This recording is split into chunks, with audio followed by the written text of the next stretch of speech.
মেধানা কোথায়? এই মেধানা কোথায়?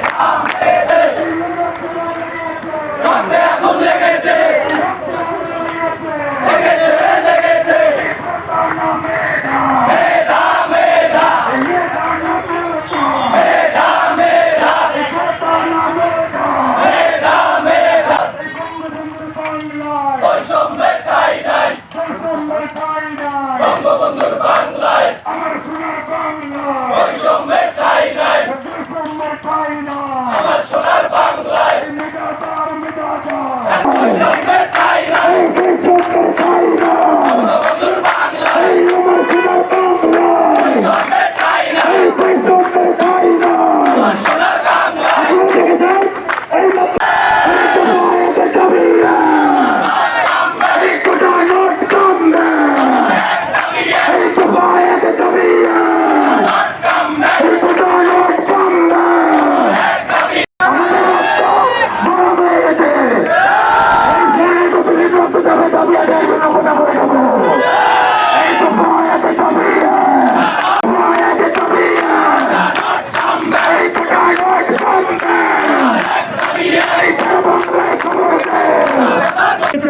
বাংলাদেশের নাগরিক তারাও সেই অধিকারের পক্ষে। আমরা কখনোই বলছি না যে কোটাকে বাতিল করে দিতে হবে, আমরা কখনোই বলছি না সরকার আমাদের কথা ভাবছে না।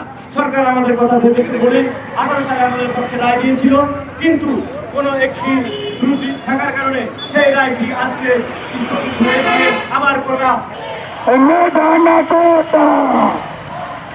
এই মেধানা মেধা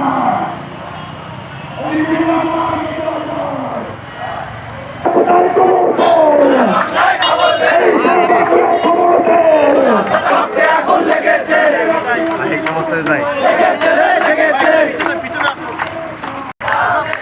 আমরা থেকে আজকে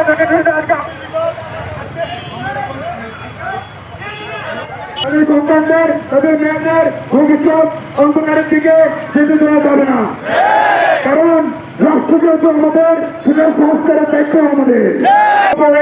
দেখে না খেয়ে তারা বাপের টাকা এখানটায় নষ্ট করতেছে, এজন্যই যে কোটা থাকবে কোটা মূল্যবান থাকবে অবশ্যই না।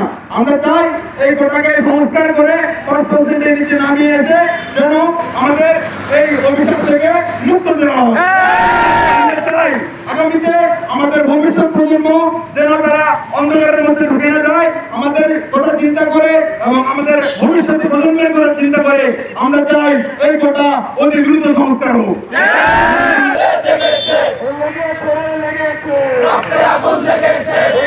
আগুন লেগেছে,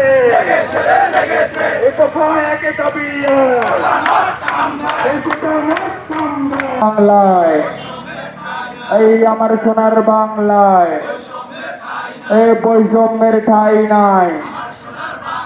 শেখ মুজিবের বাংলায় বৈষম্যের ঠাঁই নাই।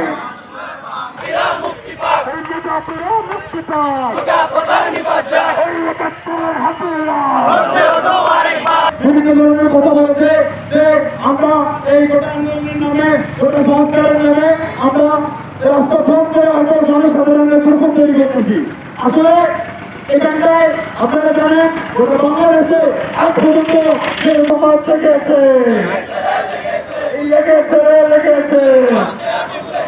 এই রক্তে আগুন লেগেছে।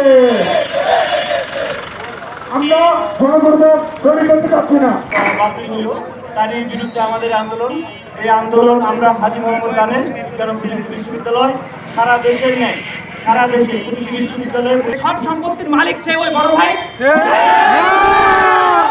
ছোট ভাই অধিকার আছে, ছোট ভাই চাইতে পারে না তো কি হয়েছে?